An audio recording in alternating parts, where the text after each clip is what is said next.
Buenas tardes a todos. Estamos aquí para empezar el ciclo de Dimes y Diretes que ya hemos arrancado hace un año y medio y que es un programa en el cual precisamente intentamos dialogar con actores locales del arte contemporáneo, que sean investigadores, artistas o curadores. Y en este caso, pues hemos un poco reformulado la idea. Ahora el trabajo intentamos hacerlo a través también de unos diálogos que sí vean la posibilidad, ¿me escuchan? ¿Sí? Entre un actor local y un actor, pues digamos, foráneo, ¿no? En este caso, yo estoy muy feliz de recibir a Alma Cardoso, quien es curadora independiente. Voy a leer ahora su semblanza. Y Anna Cadena, que también es curadora independiente. Ambas han practicado previamente a este encuentro para identificar un tema que pudiera cruzar sus prácticas, que desde mi punto de vista, y es la razón por la cual las invité a este diálogo, tienen muchos puntos de cruce, y han identificado el tema del desaprendizaje como herramienta para el trabajo en el arte. Así que desde sus actividades como curadoras, como docente, ambas son docentes también, y también en el caso de Anna como artista, vamos a abordar este tema. Voy a leer un momento su semblanza y vamos a empezar el diálogo con una pequeña presentación por parte de ambas y luego ya con una sesión más dirigida a una conversación. Empiezo por Anna, que es nuestra invitada de Monterrey, y Anna Cadena Payton es licenciada en Artes Plásticas por la Universidad de Monterrey y cuenta con un máster en Teoría Crítica de la Universidad Autónoma de Barcelona y el Museo de Arte Contemporáneo de Barcelona, el MACBA, también conocido como el Programa de Estudios Independientes PEI. Formó parte del equipo del Museo Oral de la Revolución en el 2013, bajo la dirección de Paul Preciado con la capella del MACBA.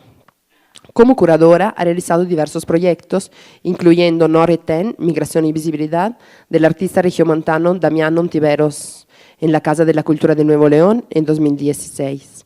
Dentro de su trabajo artístico, cabe mencionar su trabajo dentro del colectivo Museo Invisible Fundidora, junto a Federico Martínez Montoya, y cuya obra ha sido expuesta en México, Colombia y Ecuador. Gestiona el programa de diálogo en torno a las urgencias urbanas de Monterrey, mejor conocido como Paisajes, Ciudad y Delito, en conjunto con el escritor y artista visual Futuro Moncada, desde el 2018. Actualmente ejerce como curadora independiente, docente del Departamento de Arte de la Universidad de Monterrey, UDM, y directora de Espacio en Blanco. Muchas gracias por acompañarnos. Ay, perdonen.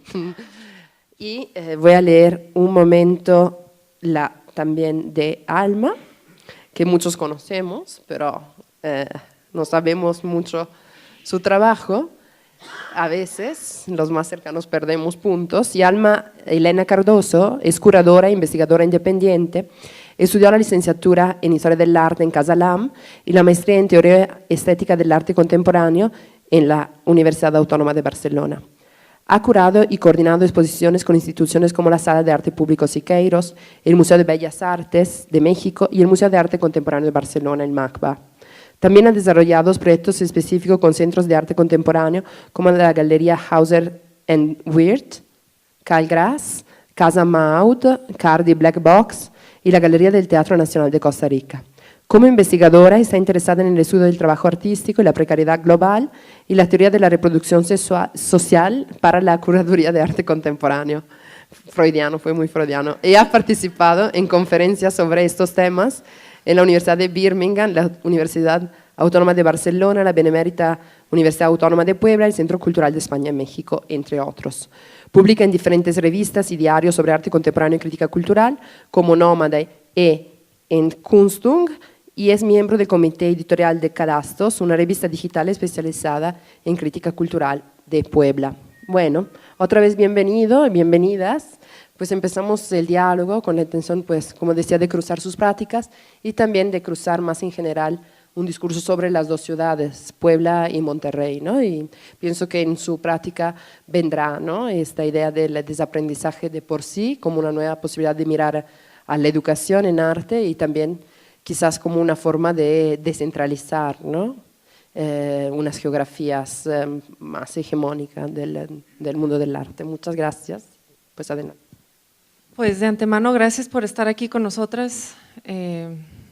La verdad es que me emociona mucho este ejercicio porque justo hablando de desaprendizaje y de nuevas estrategias o nuevos encuentros, Alma y yo no nos conocíamos, estuvimos coordinando muy rápidamente un encuentro, me da mucho gusto. Y empezamos a encontrar muchos puntos en común y yo creo que entre Puebla y Monterrey van a haber ciertas cosas, ciertos paralelismos que pueden ser interesantes, ojalá.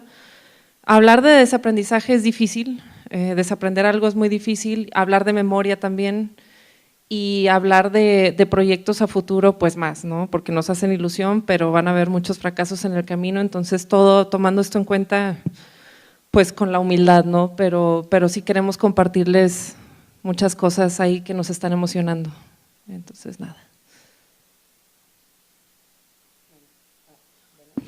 ¿Se escucha? Sí, ¿verdad? Bueno, pues gracias a Ana, a Nina, obviamente al museo y bueno, a todos los que están aquí. Hay muchas caras familiares y eso creo que puede ser interesante para abrir el diálogo, ¿no? Es decir, nos conocemos, bueno, Ana pues está aquí con nosotros ahora de visita, pero precisamente como ella decía, a lo largo de las diferentes charlas que tuvimos para preparar esta conversación, encontrábamos una serie de puntos en contacto, también encontrábamos quizás diferencias temporales cuando hicimos el ejercicio de tratar de leer cómo funciona artísticamente, incluso culturalmente la ciudad y bueno, aprovechando que nos conocemos varios de los que estamos aquí, creemos también importante lógicamente romper con la idea de la presentación tan académica y más bien volverlo eso, una charla donde nos gustaría también que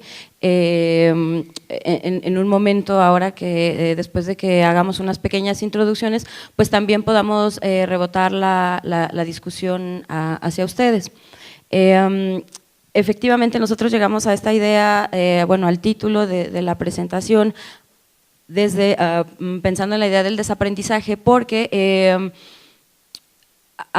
en nuestra investigación, en nuestro trabajo desde la curaduría y bueno, en el de Ana, que también produce, digamos, está en el campo del arte también en la producción, nos dábamos cuenta que hablar desde la ciudad, hablar desde Monterrey o hablar desde Puebla, inmediatamente construía un panorama que por ser a lo mejor drásticos, pues es periférico, ¿no? O es un poco colonial, ¿no? Y que tiene que ver tanto con, en el caso específico de Puebla, con la manera en la que se construye el concepto de colonia, ahora ya incluso en el siglo XXI, y también que tiene que ver con la manera en la que nos comportamos o que producimos prácticas tratando de romper este conflicto entre los grandes centros de producción del arte o la manera en la que el propio trabajo artístico se concibe, incluso desde la escuela, ¿no? O sea, un montón de veces hemos discutido, ¿no? en clase con los estudiantes de arte, pues que no funciona, ¿no? Estos típicos modelos de mercadotecnia del arte, de trabajo artístico vinculado con las galerías o las preguntas que a veces son ya a veces nos parecen hasta ingenuas de cómo se llega a un museo o cuál es el trabajo, ¿no? Que hay que escalar. Entonces, bueno, nosotras nos dimos cuenta de que parte del trabajo que nosotros hacemos tiene que ver con posibilidades para imaginar otros lugares, otras prácticas, que bueno, que ya ni siquiera son posibilidades, ¿no? Que de hecho lo que nosotros queremos mostrarle también un poco para no hablar todo el rato del no abstracto, pues son precisamente casos y cosas que hemos encontrado y que creemos que funcionan en un ensayo y error para construir lo que a lo mejor ahora suena un poco idealista lo que voy a decir, pero que parece ser que son las prácticas artísticas del presente y las que ven hacia adelante, ¿no? Pues sí, por ahí va. Bueno, supongo que no, es que a mí no me conocen muy bien. Sé que conocen un poquito el tema de Museo Fundidora, Museo Invisible Fundidora, el colectivo que tengo con Fede. Voy a evitar hablar mucho sobre eso porque ya entendí que pues ya están más familiarizados, pero igual y si podemos empezar la presentación, vamos agarrando camino. Bueno, así como se había mencionado…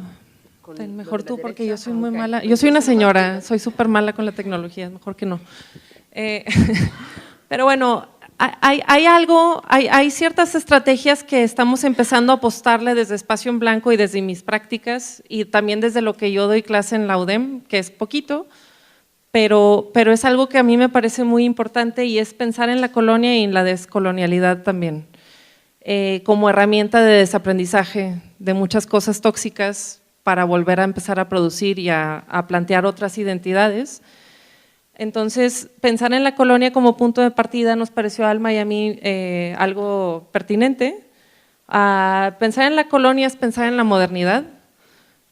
No sé si… La verdad es que somos poquitos, entonces como siento así como que podemos entablar algo así más íntimo. Ándale, si se quieren acercar, o bueno, no sé cuál es tu estrategia, o nada más platicar con alguien… pero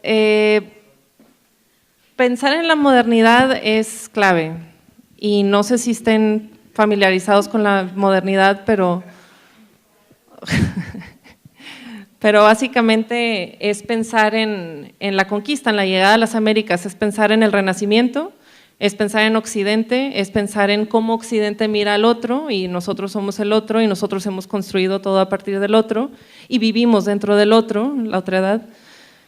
Entonces, ¿cómo desaprender todas esas cosas para poder entablar nuevos diálogos en torno a la identidad y en torno a nuevas formas de trabajar, sobre todo y desde el arte, que es el campo que nos está interesando ahorita? Supongo que todos son de la carrera de artes o carreras similares.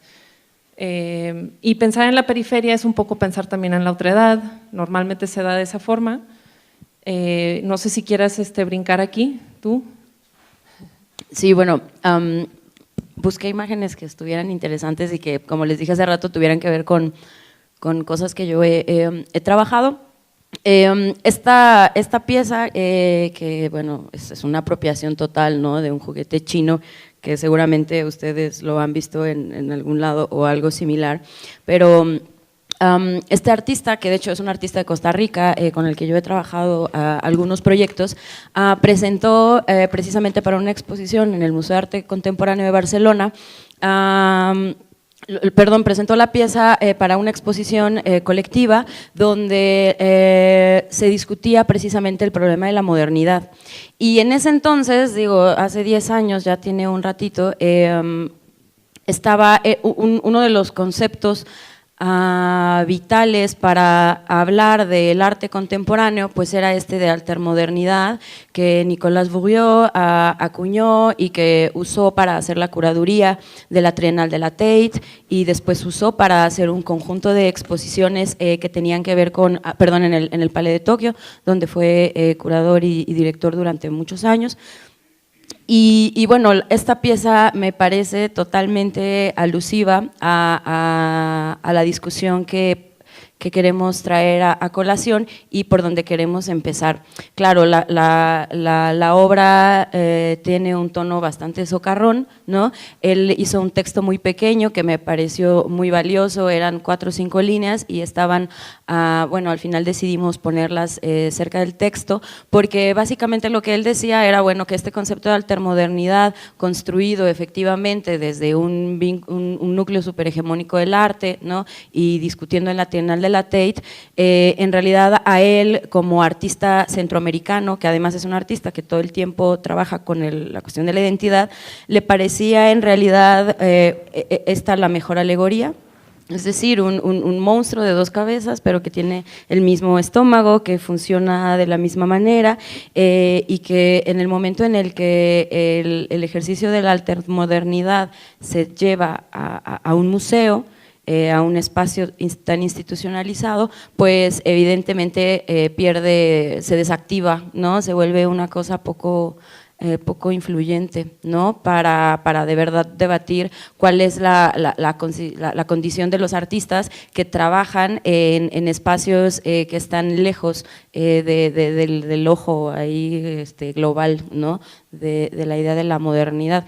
Y lógicamente el pensamiento latinoamericano y ser un artista en Latinoamérica, cuando nos ponemos a reflexionar sobre el problema de la identidad, pues inmediatamente comienza a volverse una tela bien larga de dónde cortar y desde dónde pensar cuáles son esos ejercicios de representación y cómo no nada más tiene que ver con la producción de una imagen, sino con todo el sistema y los modus operandi del arte y de todos los agentes, no nada más de los artistas. Sí, igual yo creo que ahora me doy cuenta, igual vale la pena ahorita contextualizar el tema de Monterrey y cuáles son los paralelismos con Puebla y por qué hablar desde donde estamos hablando. No sé si conozcan Monterrey algunos, seguramente sí, pero básicamente estamos viviendo una etapa nueva, bueno, así lo veo yo, es una etapa que empieza a activarse mucho en términos de espacios independientes, hay nuevos actores, se empieza a conformar un ecosistema dentro del arte que se vuelve un poquito más rico, la flora y la fauna se empieza a crecer de alguna forma. Me gusta pensarlo como un ecosistema del arte porque hay muchos jugadores, hay muchos actores dentro del campo y si te faltan ciertos actores se derrumba la cosa. Entonces, no sé si conozcan los 90s en Monterrey, pero salieron ciertos personajes que calaron algo hondo, como Mario García Torres o el colectivo La Mesa, que no hay registros de ese proyecto, pero surgió. Mucho tiempo estuvo ahí Aldo Chaparro, que bueno, tiene una práctica muy distinta, pero surgieron cosas. Rubén Gutiérrez, ONF. Y por alguna razón el tema de Monterrey tiene sus puntos álgidos, o bueno, los podemos llamar así, y luego también tiene como que sus periodos de decadencia o de depresión. Y muchos nos hemos estado preguntando eso porque es algo preocupante, ¿no? Para cuando realmente te quieres dedicar a algo y te quieres quedar en tu ciudad, pues se vuelve una problemática importante. Entonces, desde que empezamos a surgir muchos espacios independientes, el mío es Espacio en Blanco, están en su casa cuando quieran ir para allá, pero hay muchos, ¿no? Está La Cresta, estuvo Lugar Común, que ojalá se vuelva a activar, está No Automático, que ya lleva 10 años, y empezó a armarse una cuestión interesante. También tenemos la primera feria de arte mexicano accesible, FAMA, que creo que va a empezar a motivar un coleccionismo joven que ha estado faltando mucho tiempo ya, ya es urgente que surja. Entonces se están configurando, se está complejizando la cosa, que es algo muy bueno, el mercado va a mejorar, hay oportunidades, hay laboratorios, que para mí eso es imprescindible. Hablando del desaprendizaje, que es a lo que vinimos a hablar hoy, siento que para desaprender necesitas saber equivocarte, necesitas saber fracasar. Hay un autor que me gusta mucho que se llama Jack Halberstam, que habla sobre eso en un libro que se llama The Queer Art of Failure, es un referente mío y a lo mejor les puede interesar a ustedes ya más adelante en otra lectura, pero yo creo que si no se sabe desaprender y fracasar, no surgen cosas que realmente enriquecen.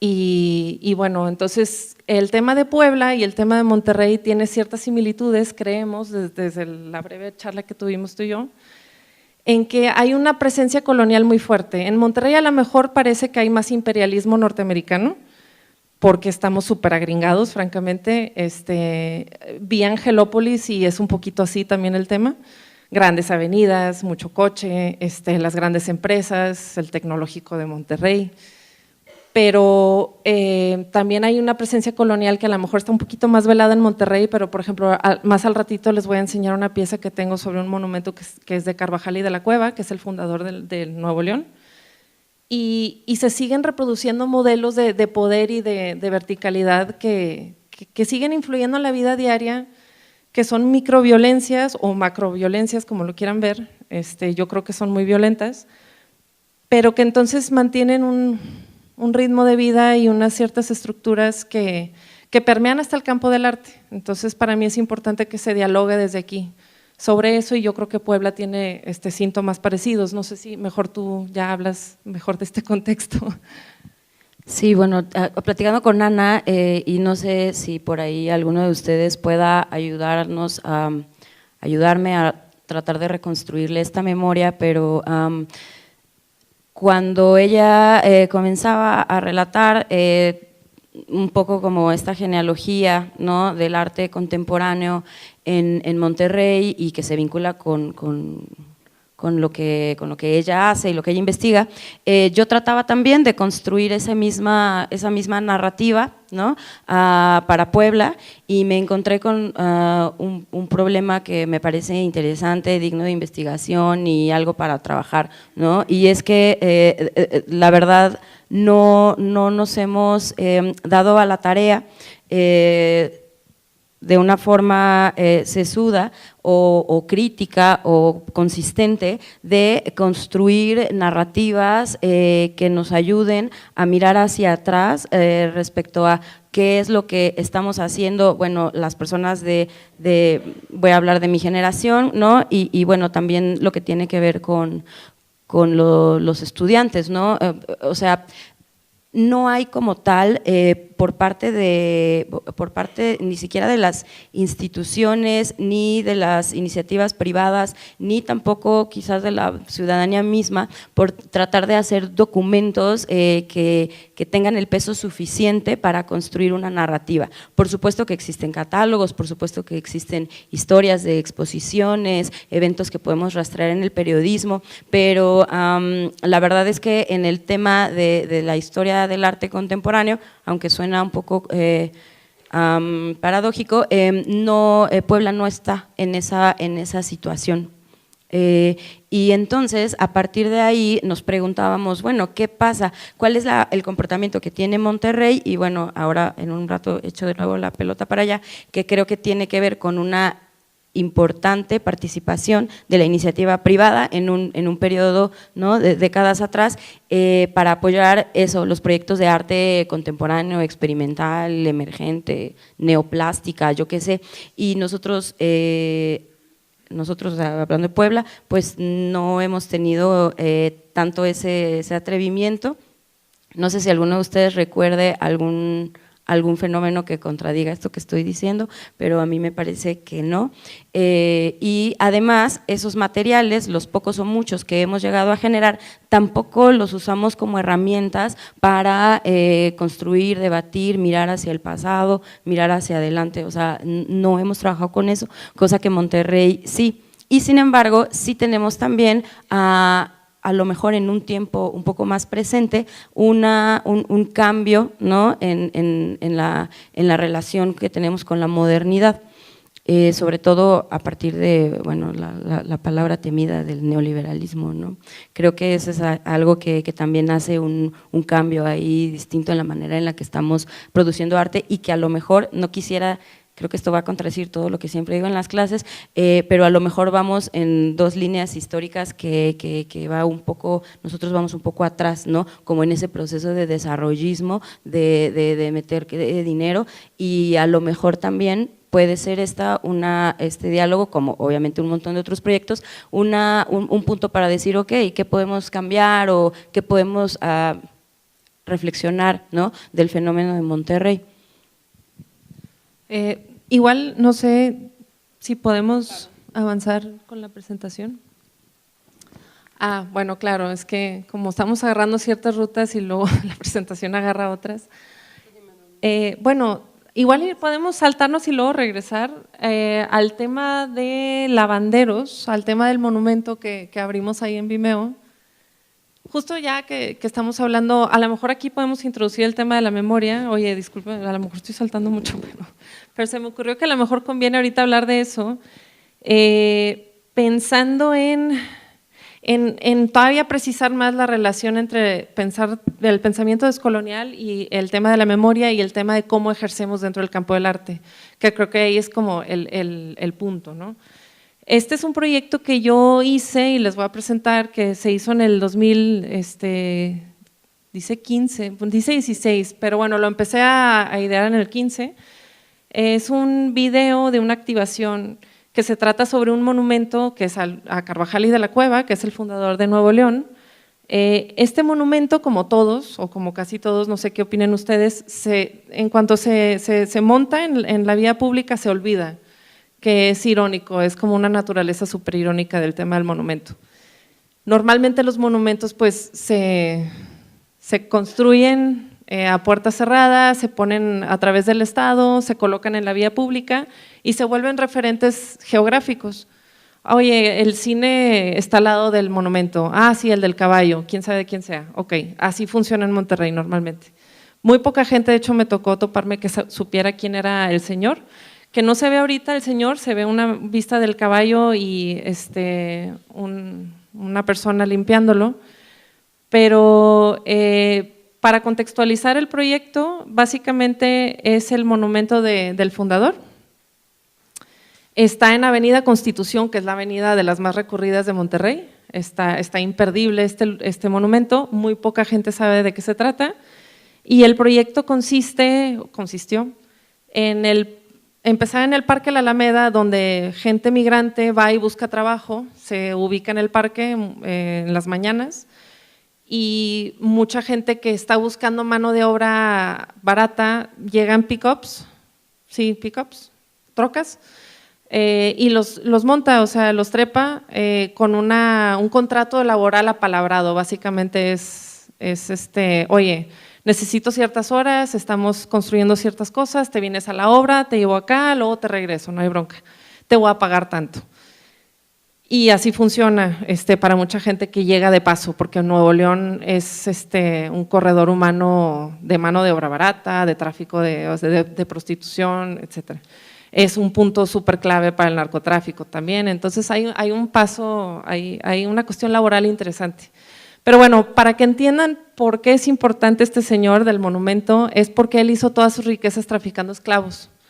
Él nació en Portugal, de una familia judía, se pasa a España, se hace converso, obviamente estamos pensando en la época de la Inquisición. Entonces, de ahí se pasa a la Nueva España, acá a nuestro territorio, y le conceden todos estos terrenos que se vuelve Nuevo León, porque ya era riquísimo, ¿no? Había estado traficando esclavos y se vuelve un señor muy importante, pero por su pasado judío, la Inquisición y los agentes que empezaron a decir, oye, espérate para acá, pues el tema, acaba siendo sacrificado básicamente a manos de la Inquisición y toda su familia también. Es una historia muy trágica, pero es muy pertinente a mi forma de verlo que este monumento encarna pues una cuestión laboral de mucho sacrificio, de mucha desigualdad, de que habla de mucha cuestión obviamente de la colonia, y a mí se me hizo inmediatamente un referente que hay que hablar sobre esto. Entonces yo hice un ejercicio y me apoyó, tengo que dar crédito donde se merece, el director de imagen, el que me ayudó a hacer el video es Raúl Quintanilla, muy chingón. Salimos de la Plaza de la Alameda, me acerqué a la gente ahí y les dije que les iba a ofrecer el salario mínimo, que en ese entonces era una barbaridad, esto sigue siendo una barbaridad. Eventualmente les acabé pagando mucho más porque no me gustan esas cosas, pero era para ver si aceptaban el salario mínimo, y creo que por hora era un escándalo, ¿no? Por día creo que era, híjole, ya se me olvidó, pero eran 100 pesos, hace cuenta, o sea, era nada. Luego lo checamos para que no les mienta. Entonces se subieron 5 personas accedieron, y entonces ahorita van a ver la ruta que hicimos y un poquito de lo que sucedió.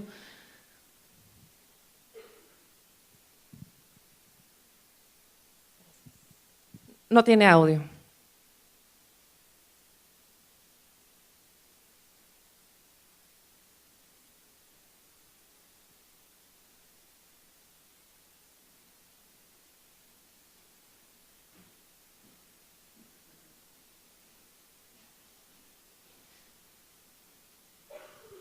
Y si tienen preguntas o algo así, o sea, con confianza, también puedo ir como explicando ciertas cosas durante el proceso.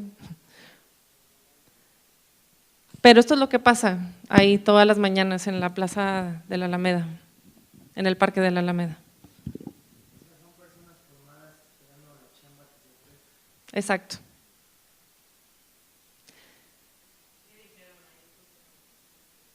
Cuando tú llegas, te ven en una pick-up y te estacionas ahí en la mañana y te abruman, o sea, llegan todos pidiendo chamba y entonces ahí es cuando empieza la negociación, empieza una negociación informal, apalabrada y ahorita van a ver que, bueno, ahorita ya vieron que muchos se fueron y dijeron, hombre, no, la madre, porque obviamente pues el salario mínimo es terrorífico, pero 5 personas sí accedieron.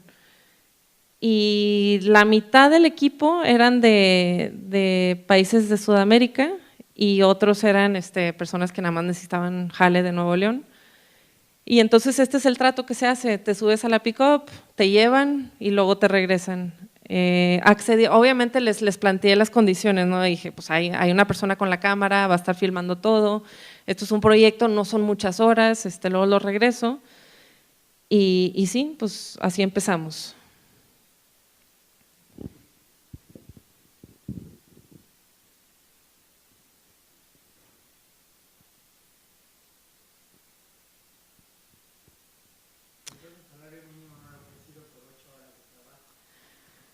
En realidad yo les dije que iban a ser 2 horas y media máximo y que sí, así fue. Entonces realmente iban a ganar poquito, pero tampoco iban a desperdiciar todo el día. Luego les acabé pagando muchísimo más, pero la onda era ver si funcionaba el salario mínimo, si era algo que realmente una persona estuviera dispuesta a hacer.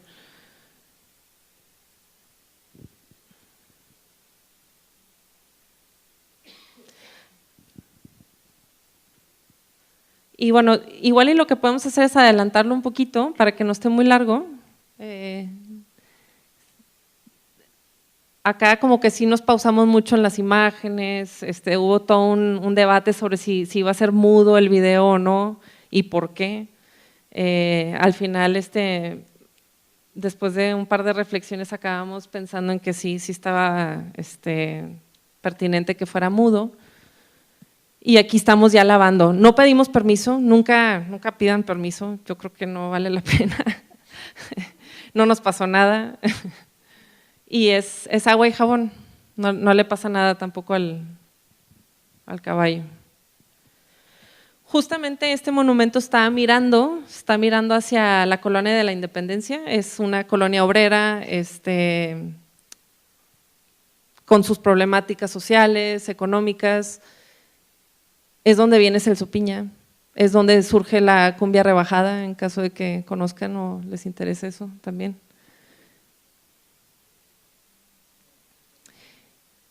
Y pues básicamente mi lógica fue pensar en el polvo. Cuando se va acumulando el polvo no en la vía pública, perdón, en el monumento, en lo que en teoría debería despertar el acto de recordar colectivo, que luego podemos hablar un poquito sobre qué es la memoria colectiva, porque pues hay cosas que son hegemónicas, hay narrativas súper hegemónicas cuando hablamos de memoria, hay memoria histórica también, colectiva, y aquí pues lo que me interesaba era volver a quitar el polvo, ¿no? Pero en este acto tóxico, ¿no? De volver a recuperar lo que representa este señor con la mano de obra barata. Está gore, la verdad es que nunca volví a hacer algo similar, me quedé así como muy,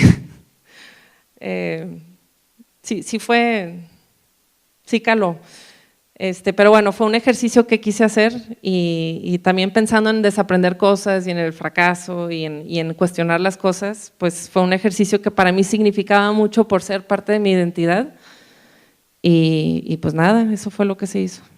Y se conservaron los trapitos de la suciedad del monumento. Sí, quizás yo pienso que valdría un poco la pena introducir un poco sus prácticas, como hemos visto ahora, ¿no? O sea, precisamente este tema del desaprendizaje que ustedes nos están proponiendo como punto de la charla, hemos un poco entendido, ¿no? Cómo lo están abordando desde la idea de ciudad, ¿no? Reconstruyendo un poco lo que dijeron, ¿no? Me parece bastante interesante esta cuestión de usar, ¿no? De una forma que de alguna manera asume la palabra misma, la palabra periférico, y también de hablar de una condición al fin colonial.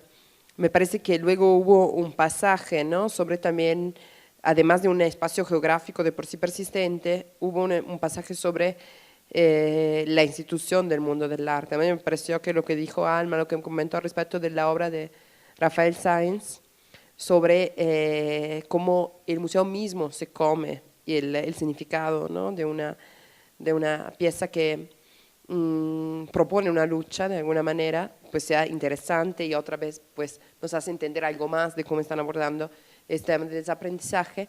Y en fin, pues también me interesó y quisiera que en algún momento luego de la charla pudiéramos regresar a ese punto. También estuvieron mencionando la idea del mercado, ¿no?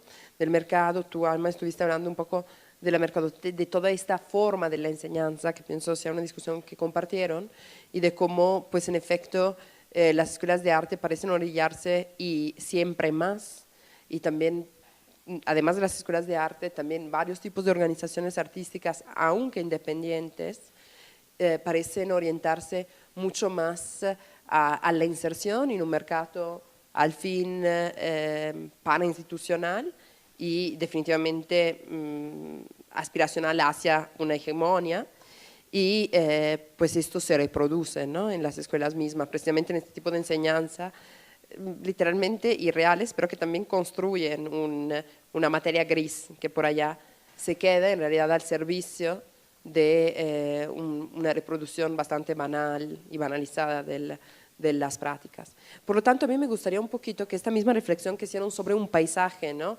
Nacional, social, económico, institucional, también lo pudieran hacer un poquito sobre sus prácticas, ¿no?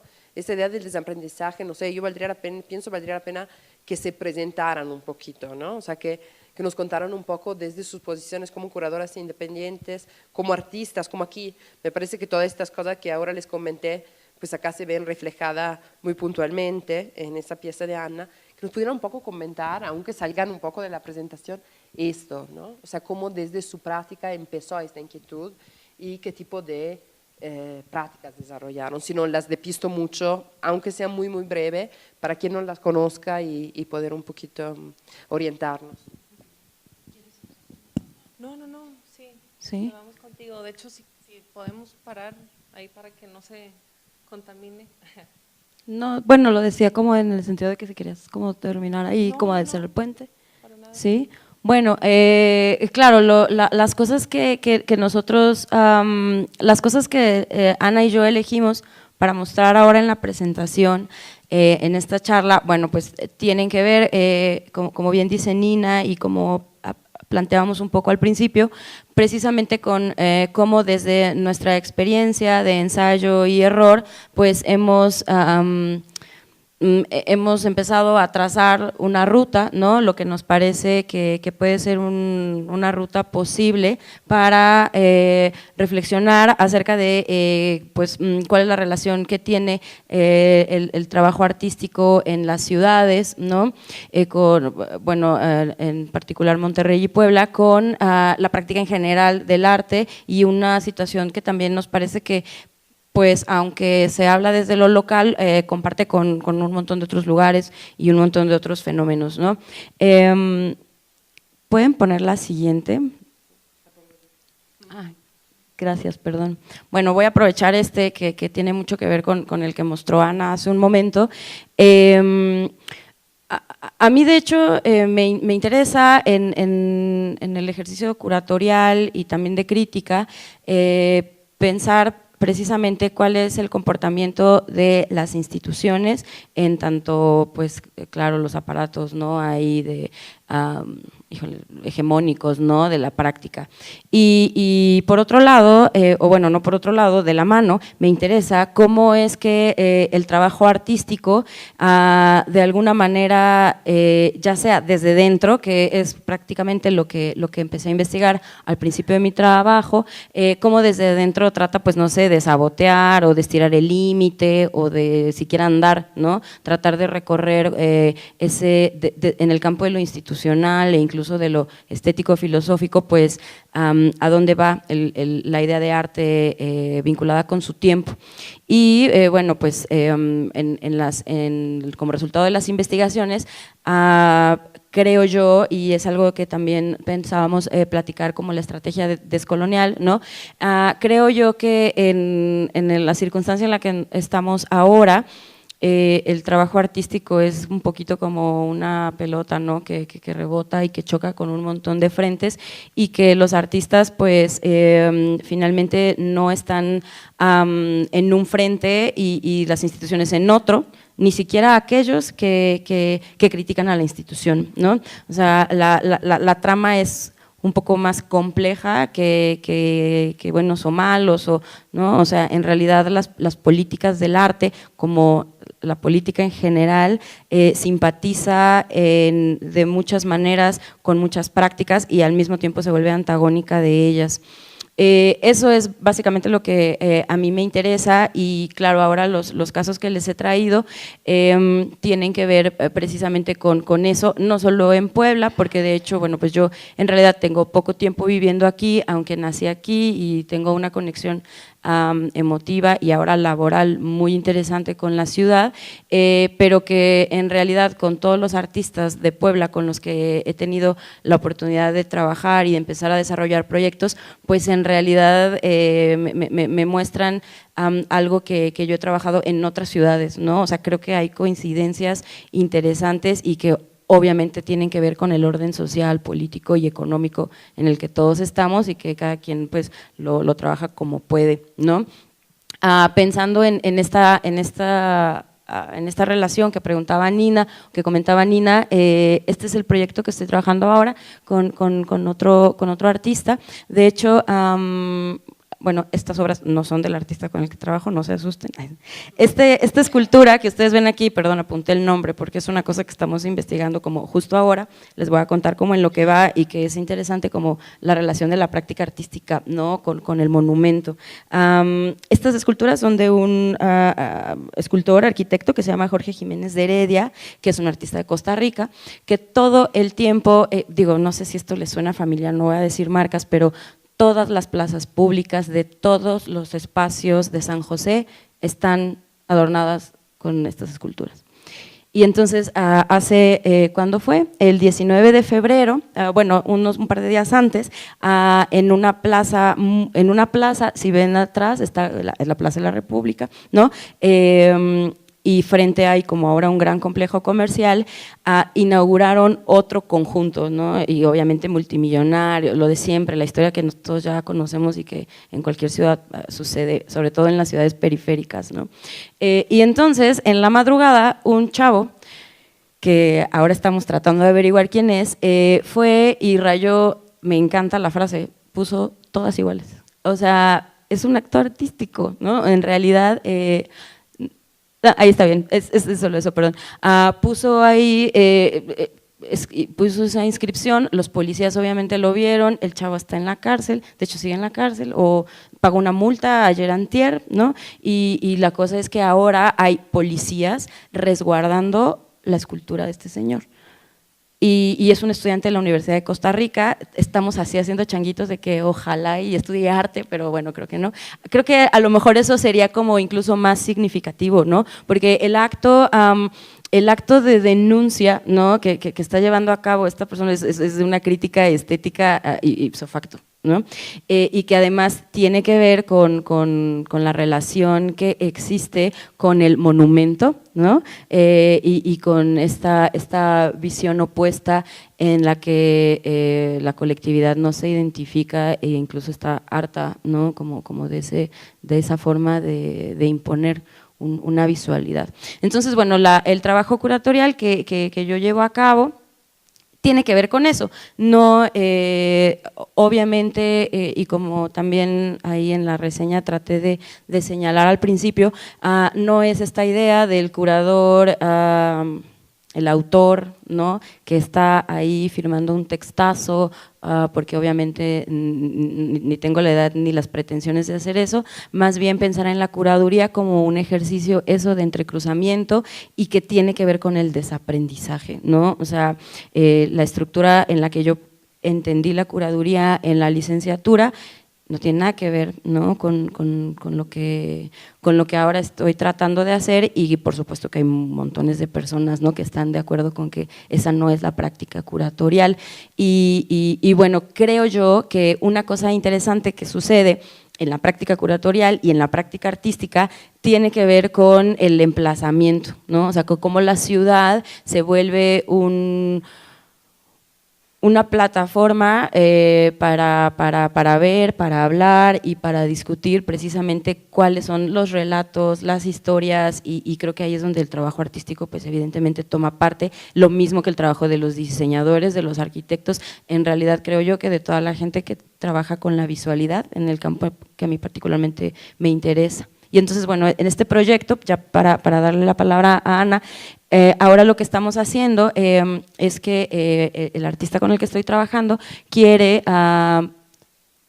buscar al muchacho y queremos hacer un proyecto colectivo con él para incluirlo en la Bienal Nacional de Arte, ¿no?, que es una Bienal de Arte Contemporáneo que se hace en Costa Rica, que está bastante buena, ¿no? Teorética es uno de los espacios, ¿no?, alternativos, que siendo alternativo trabaja ahí como un poco de jurado para la Bienal, y en la que el artista con el que yo trabajo, de hecho una vez ya la ganó hace varios años, y entonces ahora lo que queremos es poner unos guiños que bueno, no les voy a contar porque todavía los está trabajando, pero unos guiños alusivos al tema del graffiti, el dibujo y la pintura, ¿no?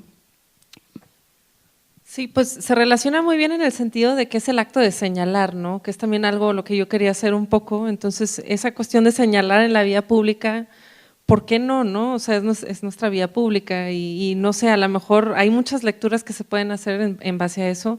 También me acordé un poquito lo que estábamos comentando ayer, ¿te acuerdas? Que estábamos pensando sobre el monumento y sobre el recordar, y hay una distinción, creo yo, pero pues no siempre es necesario como que poner fronteras y definir y recalcar, pero el monumento tiene su función, ¿no?, de recordar, de estar como siempre detonando una historia.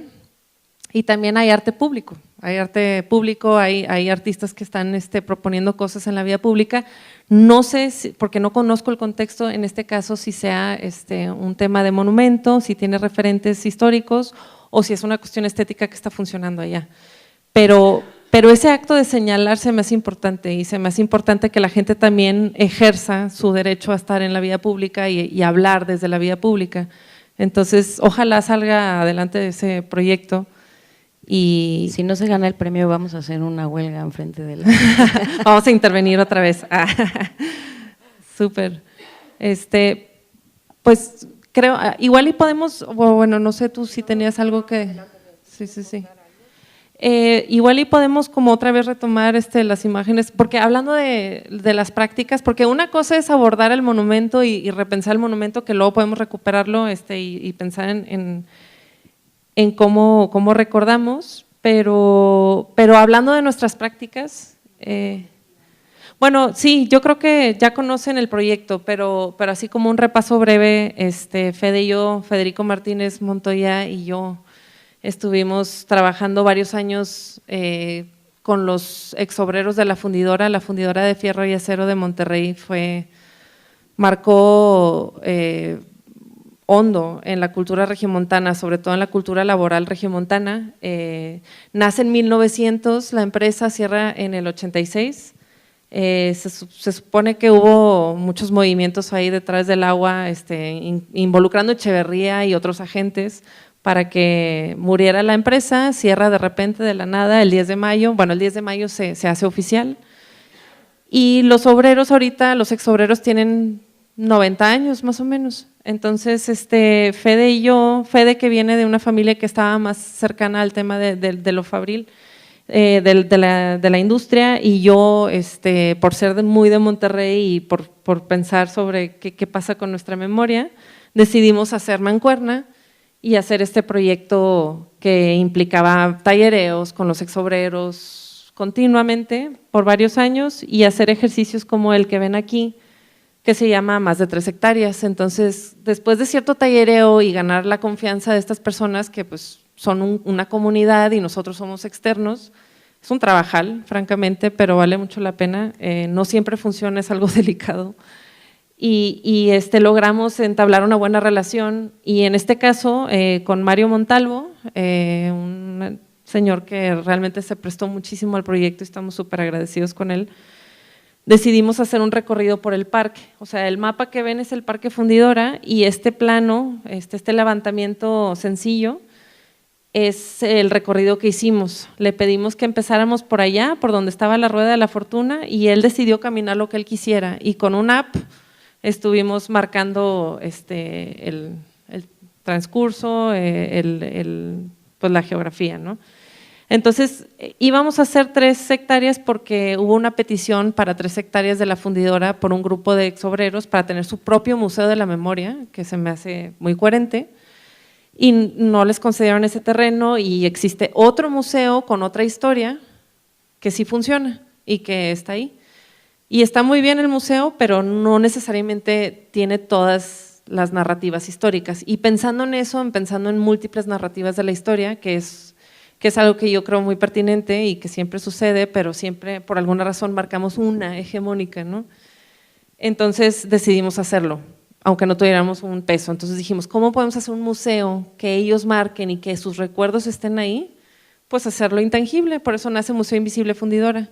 Entonces somos gestores de un museo que no existe, pero pues ahí están los contenidos. Y este fue el territorio que Mario Montalvo marcó, que más adelante hicimos una también mancuerna con el Museo Guggenheim de Aguascalientes para una publicación. Ellos también trabajan temas muy afín, y ahí está consultable, ahí luego les mandamos la publicación. Esto es la Rueda de la Fortuna, aquí está el ingeniero Villarreal, y varios ingenieros y obreros se subieron con nosotros a la Rueda de la Fortuna que estaba ahí en el parque para hablar sobre los accidentes, la buena fortuna y la mala fortuna, ¿no? Entonces hay casos muy dramáticos de la fundidora, por ejemplo, hubo un incidente particular que murieron muchas personas y despertaron muchas cuestiones de si se estaban protegiendo los obreros por parte de los grandes empresarios o no. Y entonces era un momento muy crítico porque Monterrey, si no lo conocen bien, es papá empresario, ¿no? Y que más hacia el centro o hacia el sur de México es papá gobierno. Entonces era muy delicado, o sea, no sé si sé explicarlo bien, pero era una cuestión importante. Entonces nosotros decidimos introducir al cuerpo obrero o al exobrero a una nueva máquina. Entonces si ustedes van al parque un día, ojalá vayan, pueden percibir una industria nueva que es el mercado terciario o el mercado del entretenimiento, bla, bla, bla, la economía del entretenimiento. Y fue un poquito ese ejercicio. Te paso la palabra, bueno, es que quería empezar a hablar de nuestras prácticas como curadoras, pero mejor te paso la palabra a ti y luego ya… Ok, bueno, sí, justo estaba anotando eso que no quería que se me olvidara. Creo que volviendo o redondeando con el concepto de la práctica, ¿no? Tanto la práctica artística como la práctica curatorial, la investigación artística en general, parece ser una herramienta interesante para poder enfrentar memorias colectivas, contrahistorias, formas micronarrativas que puedan hacer una oposición o un contrapeso ante este concepto general de historia, ¿no? Que es institucional, que es de arriba hacia abajo, que está encarnado en el monumento, ¿no? Y ante el monumento, la práctica artística desde lo pequeño, desde a lo mejor desde lo alternativo, lo disidente y en ocasiones lo contestatario, ¿no? Rescata en realidad estas otras maneras de relacionarse con el pasado o con los relatos, partiendo de otras maneras de vincularse. Yo creo que esto que hiciste ahí, ¿no? Como rescatar la narrativa, la historia de los obreros, ¿no? es una forma de construir sutilmente, ¿no? Como una microhistoria, una memoria colectiva que además se monta, ¿no? Simbólicamente, pero también fácticamente, ¿no? Como en el monumento que en realidad no habla. Y creo que ahí hay formas que coinciden, ¿no? Y que tienen que ver también con lo aplastante que pueden ser las ciudades en sus políticas y en sus maneras de construir los discursos oficiales. Este proyecto que tiene que ver con eso, ¿no? Como la contrahistoria o la memoria colectiva en oposición a los grandes relatos de la historia. Es un proyecto que tuve la oportunidad, bueno, me invitaron a hacer el proyecto curatorial en un espacio muy pequeño que está cerca de Barcelona, que se llama Cal Gras, y bueno, la ciudad se llama Aviñó, y en Aviñó está este pequeño espacio para residencias artísticas, y el Cal Gras en realidad recibe convocatorias para artistas que quieran desarrollar cosas ahí, pero la condición es que tienen que estar vinculados con la práctica de la ciudad. De hecho, el espacio nació, a mí me tocó hacer la segunda curaduría, ¿no? Del espacio a partir de que se inauguró. El espacio nació como una forma de resistencia ante las construcciones de carreteras que iban a acabar con el pueblo, ¿no? Porque de Barcelona a otra ciudad, ahora no recuerdo exactamente cuál, pues el pueblo se les atravesaba y lo querían, no te preocupes, y lo querían pues eso como atravesar, destruir, y entonces Cal Gras es un proyecto de iniciativa de artistas que hace investigación artística sobre la ciudad, y básicamente a lo que se dedican es a construir memoria colectiva. Artistas de todo el mundo van, pero el proyecto tiene que ver con eso. Digo, si se puede, nada más si se puede, porque no es gran cosa. El último cuadrito de ella es un video. Si se puede como ver, porque claro, estas imágenes son como registro, pero ahí está un poco el registro del performance. Les cuento básicamente lo que hicieron estos artistas. Es un video que está incrustado, si se puede, sí, si no hay ningún problema. ¿Podrán ver si se activa en cabina este video? Es el cuadrado en bajo a la derecha. El video, es un video, el cuadrado… Sí, la imagen de abajo a la derecha es un video. Pero bueno, si no pasa nada, les cuento un poco de qué iba. Eran 6 artistas, bueno, unos eran colectivos, otros eran individuales, y hicieron diferentes intervenciones en el espacio. El que está arriba, de hecho, es un artista que trabaja con audio, con videoarte y experimentación sonora, y lo que hizo, él es un artista prácticamente un DJ ahí como muy abstracto, ¿no? Que toca, no sé, house y esas cosas, pero lo que hizo en esta ocasión fue recopilar un montón de memorias que tenían que ver con un espacio que se había perdido en la ciudad, los intervino y de ahí hizo una composición que resulta que era obviamente entrevistar a los viejos, ¿no? Y les gustó tanto que de pronto la usaron para una grabación que se usa en el parque antes de que lleguen a hacer reuniones y mítines, es decir, tuvo una función directa, ¿no?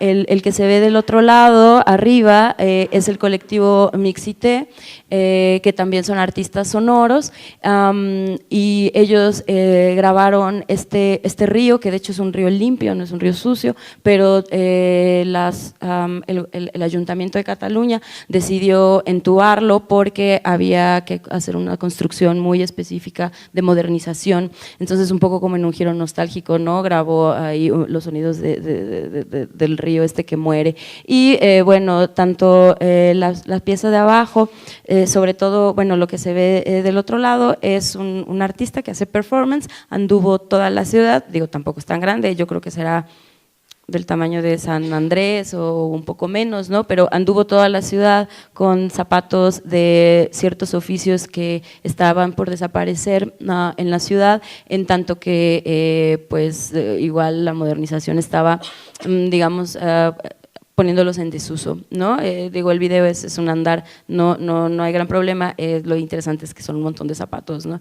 De toda la gente que donó. Finalmente creo que ahí lo que sucede en esas prácticas artísticas es precisamente esta idea, ¿no? de la memoria colectiva, y el artista igual no como un autor que va a construir una cosa con un sentido de glorificación personal, sino una contribución desde el pensamiento artístico, estético, para generar un relato, insisto, que trate de alguna manera de ser contrapeso, ¿no? a la historia institucional. ¿Querías hablar algo más sobre las prácticas específicamente? Bueno, no, yo me acordé de la pregunta que hiciste anterior, o sea, sobre bueno, iba a platicar sobre Espacio en Blanco un poquito, y me recordaste ahorita un poquito a Paisaje, Ciudad y Delito, que es un programa que hicimos Futuro Moncada y yo el semestre pasado, que ahorita estamos por hacer la publicación. Pero bueno, como no creo que conozcan Espacio en Blanco, básicamente es un espacio independiente que surgió de la nada, surgió súper inocentemente.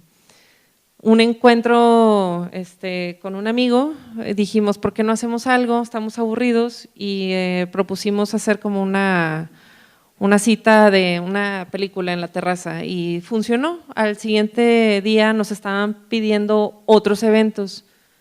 Esto es Espacio en Blanco, es justo después de una exposición que organicé que se llamó Memorias Colectivas, Historicismos y otros déjà vu, que también participó Nina. Y justo después tuvimos la fortuna de que pudimos traer a Franco Berardi Bifo, y nos habló de una publicación relativamente reciente que se llama Breathing, Chaos and Poetry, y fue súper afortunado. La verdad es que justo quería hablar un poquito sobre lo que aprendimos de él, porque él habla mucho sobre la precariedad, y la precariedad, según Bifo, es justo ese alienación o esa competitividad y alienación que tenemos entre nosotros mismos, que es una cuestión muy moderna y muy capitalista también, y que nos está haciendo daño, o bueno, eso es según el criterio de este señor, que me parece súper pertinente. Y quería con eso hablar un poquito sobre otro concepto que maneja Marina Garcés, que ella defiende mucho el tema de la emancipación para desaprender y para hacer nuevas pedagogías. Y básicamente emancipación quiere decir la liberación respecto al poder o una autoridad, una tutela o cualquier tipo de subordinación o dependencia.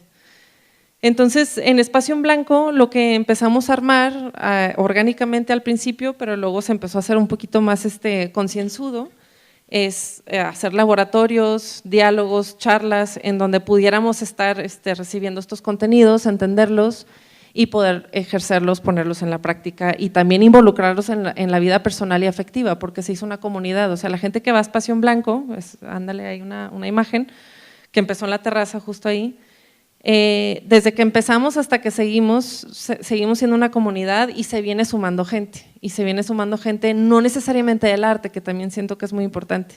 Viene gente de ingenierías, viene gente de psicología, viene gente de hasta que estudia para empresario, y mucha gente del arte, obviamente, pero eso es bien importante, es muy importante que pase eso. Entonces se empieza a hacer esta comunidad y se empieza a armar pues nuevos diálogos, ¿no? Y se empieza a hacer algo afectivo importante. Y regresando pues a ese tema del desaprendizaje, en Espacio en Blanco acabamos de sobrevivir un proyecto que se llamó Paisaje, Ciudad y Delito, que por aquí anda una imagen, antes de, más para atrás. Sí, oye, todo revuelto. Ahí. Eso lo armamos Futuro Moncada y yo. Futuro Moncada es del colectivo Estética Unisex, con Lorena, y empezamos a pensar en por qué no se politiza más la cuestión de la producción del arte en Monterrey. Mucho tiempo el mercado, las galerías y todo estuvo dominado por cosas muy decorativas o cosas un poquito más domesticadas y eso era el gusto, era lo que funcionaba. Ahorita está moviéndose un poquito la cosa, pero propusimos un programa que no era necesariamente para artistas, sino que implicamos antropólogos, implicamos a sindicalizados o exsindicalizados, implicamos diferentes espacios de la ciudad para hacer los diálogos. Por aquí no está el programa, pero básicamente tenía 4 bloques temáticos, era arquitecturas del delito, la ciudad falócrata, economías de lo habitable y la periferia. Y justo pensando en lo que lo que nos explicaste hace ratito sobre lo sonoro, Javier Dragustinovis nos planteó un proyecto sonoro que involucraba clips de audios, otra vez no pidan permiso, nada más vayan y lo hagan, que jalábamos de las maquiladoras de la periferia de la ciudad. Monterrey es una ciudad súper industrial, entonces hay mucho de donde jalar audios de maquilas y para él era una cosa importante porque su madre siempre trabajó en maquilas y él cuando estaba estudiando en la escuela, cuando estaba aprendiendo, hablando del desaprendizaje, cuando él estaba aprendiendo, su madre estaba trabajando y él siempre se preguntaba, la extrañaba de niño y se preguntaba qué estaba haciendo y qué estaba escuchando ella mientras él escuchaba y hacía otras cosas.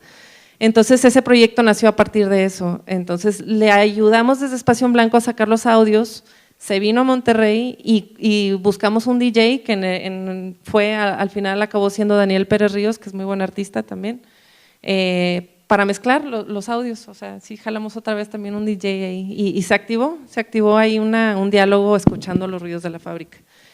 Y bueno, el proyecto tuvo sus éxitos, también tuvo sus desgastes, fue difícil para los dos hacer algo tan ambicioso y tan grande, pero logramos activar conversaciones en el teatro de la Comisión Estatal Electoral o de un estacionamiento abandonado o de muchos lugares, ¿no? Y con gente de muchos perfiles, Pablo Landa fue otro, Pilar Villela, y bueno, se pudo activar mucha conversación.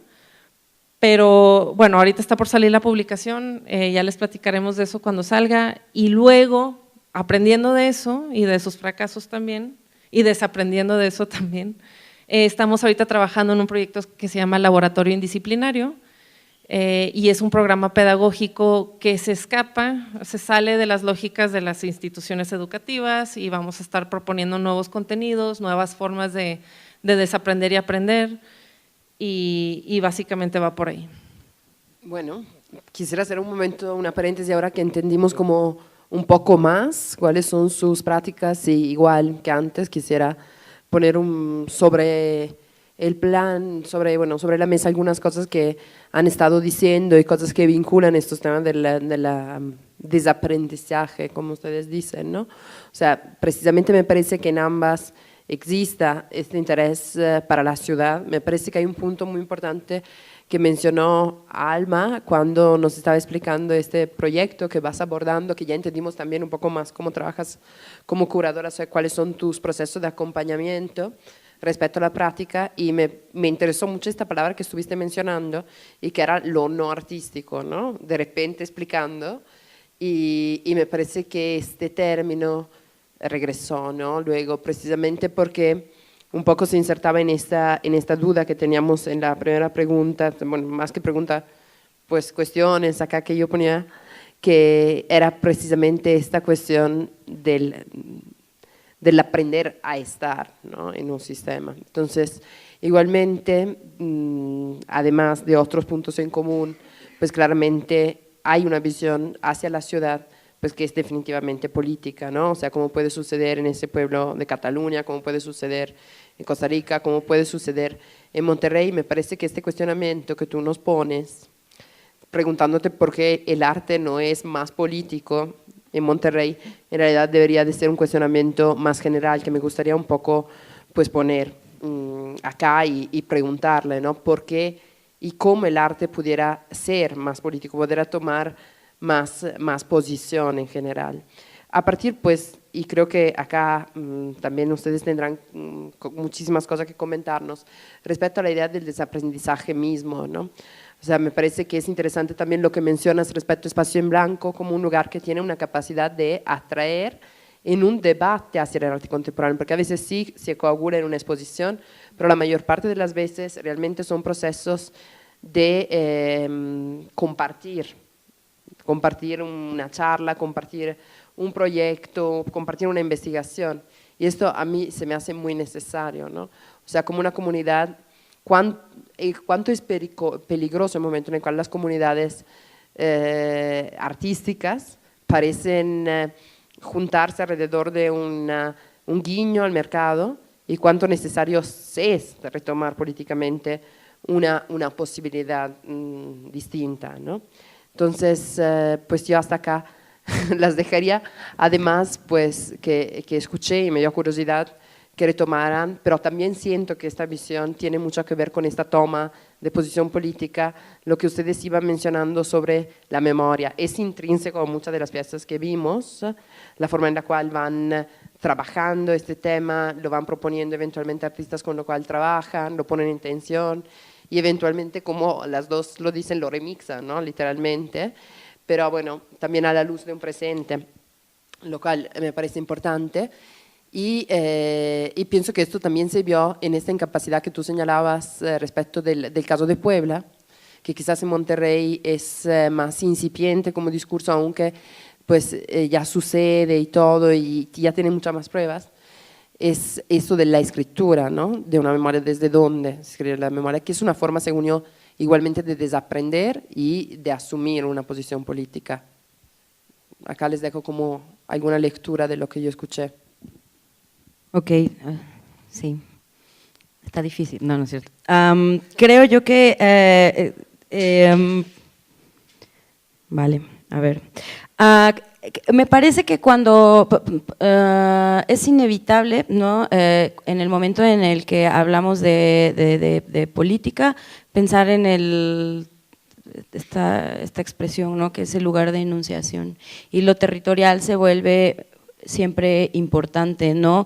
Creo yo que parte del desaprendizaje en la manera en la que yo trabajo tuvo que ver con, quiero pensar que hace ya mucho tiempo, tuvo que ver con esta diferencia entre la noción del arte y el trabajo artístico como la producción objetual, ¿no? Por un lado, con la necesidad de un espacio específico para la presentación y la apreciación, el consumo, ¿no? De esa práctica. O sea, suena muy básico, pero creo que eso es un desaprendizaje en el que estoy yo y que no todo el mundo lo tiene que tener, ¿no? Hay artistas que siguen produciendo pintura y no me parece mal, pero a mí sí me interesa, como dices, ¿no?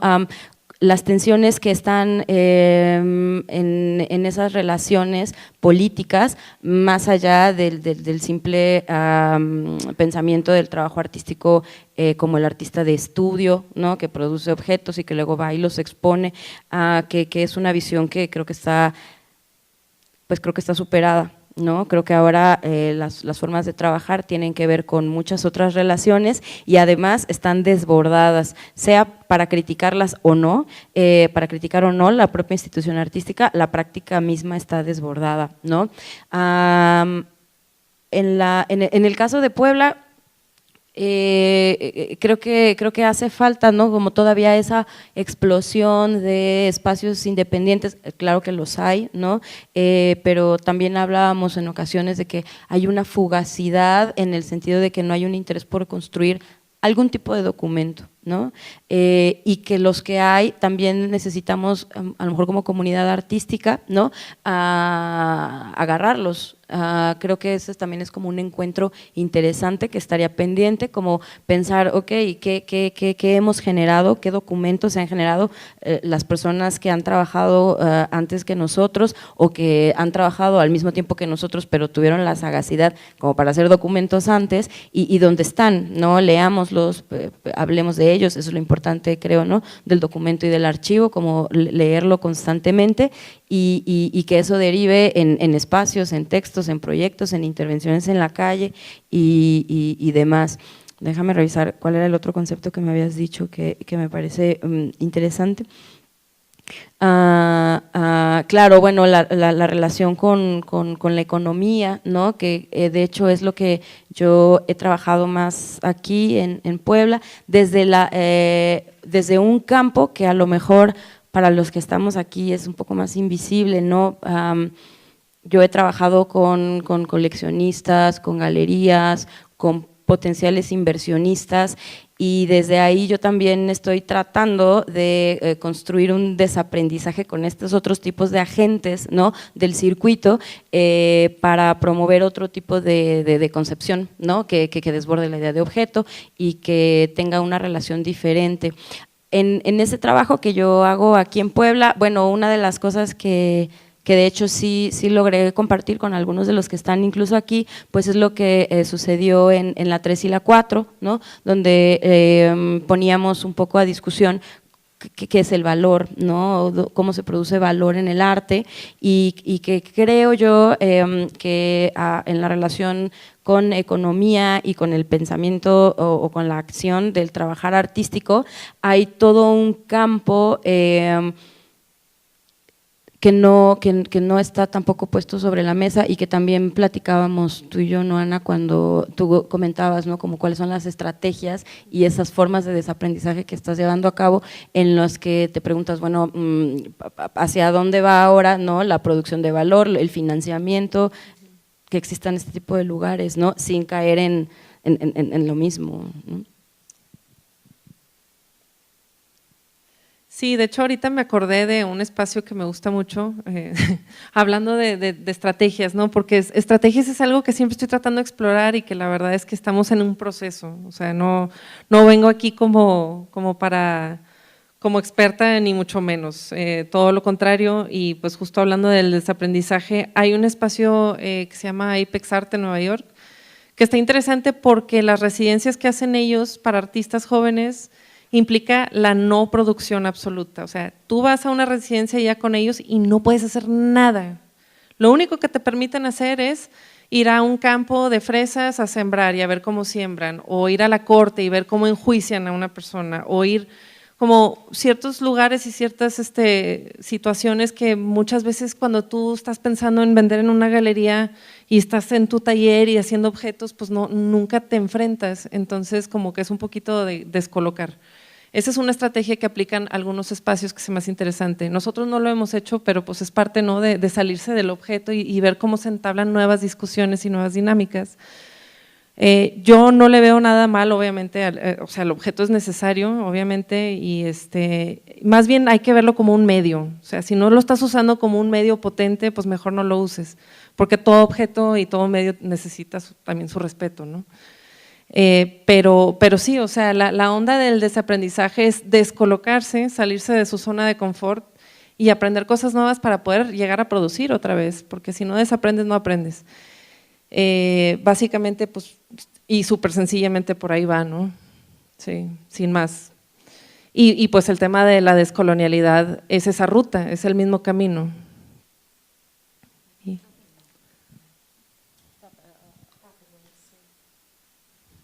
Sí, porque bueno, de hecho el último, voy a tratar de entenderlo si no me ayudas. No, es abajo. Acá. Ahí voy avanzando, sí, ¿verdad? Sí. Ok, sí.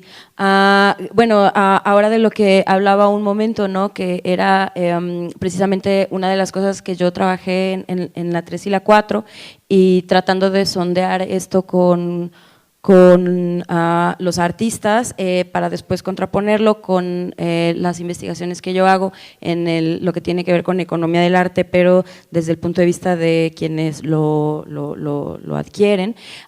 Y creo que una cosa que tiene que ver con el desaprendizaje es ser consciente de la realidad en la que está nuestra ciudad, ¿no? Cuando uno lee los libros de economía del arte desde una perspectiva muy empresarial, ¿no? La idea es siempre una cosa así, ¿no? Como, bueno, los artistas producen trabajan tanto construyendo su nombre y una identidad y un yo qué sé, que eventualmente lo logran vaciar, ¿no? en dinero. Y es más o menos como es la manera usual en la que se concibe la producción de valor, que permite que eventualmente el trabajo artístico pues le dé al artista para comer, ¿no? Para vivir. Y bueno, este campo que está aquí, que en realidad tiene que ver con todo lo que hay detrás, y esto claro no está en las teorías económicas del valor tradicional, están más bien ya en las lecturas feministas o contemporáneas o descoloniales, que es bueno todo ese colchoncito afectivo y de trabajo, ¿no? Que no se ve en el objeto, ¿no? Está antes, está en otro lado, está a los lados, está con todas las personas que están ahí como dando vueltas, permitiendo que el objeto se vea, ¿no? El objeto es importante, por supuesto que lo es, pero siempre, o creo yo, en tanto permita visibilizar todas las relaciones de tensión que también existen aquí, ¿no? Y creo que es parte de lo que hace el trabajo contemporáneo del arte. Y bueno, cuando hablábamos en la 3 y la 4, poníamos obviamente el contexto de la ciudad, ¿no? O sea, obviamente, más allá de los delirios del artista global que expone en Tokio, vive en París y se va a una conferencia a Shanghai, pues en realidad la mayoría de los artistas, ¿no? Pues están más o menos establecidos en algún lado, y entonces cuando hicimos, repito, ese ejercicio, nos dábamos cuenta de que en Puebla en realidad tenemos una descomposición bien grande, al menos en el sondeo que logramos hacer ahí, ¿no? Con los artistas que estaban, y que ellos decían, híjole, es que en realidad nosotros en la ciudad lo que tenemos un montón es reproducción social, ¿no? Y que está bien, está muy chido, pero que difícilmente eso en la ciudad se logra volver dinero como tal, y mucho menos capital simbólico. Y creo que tiene que ver con nuestra actitud colonial, de que no confiamos en nuestras propias prácticas, no hablamos de nuestras propias prácticas, no escribimos sobre nuestras propias prácticas, y obviamente eso nos impide generar esto, ¿no? Entonces, bueno, creo que también parte del desaprendizaje en la perspectiva de la economía tiene que ver con, bueno, sin volvernos unos capitalistas extremos, ¿no? Bueno, esto es una forma de trabajo y nos debe de poder no hacernos millonarios, sino darnos una forma para vivir, ¿no? Es una forma de vivir. ¿Cómo podemos desaprender, ¿no? esta práctica en la que siempre hacemos un montón de curry, ganamos un montón de expos individuales y colectivas para poder meter la beca y ganar esto, y que de ahí se pase a esto, ¿no? O sea, ese es como, bueno, en mi práctica, ¿no? Es la parte del desaprendizaje con la que yo estoy peleando ahora a partir de estudiar Puebla. Híjole, creo que le diste en el clavo, sí. Sí, porque, o sea, el auge de espacios independientes en Monterrey se dio de la nada, y estamos súper agradecidos porque genera cierto valor, capital simbólico, que está muy bien, pero vivir de eso está bien difícil, o sea, y capital financiero mucho menos.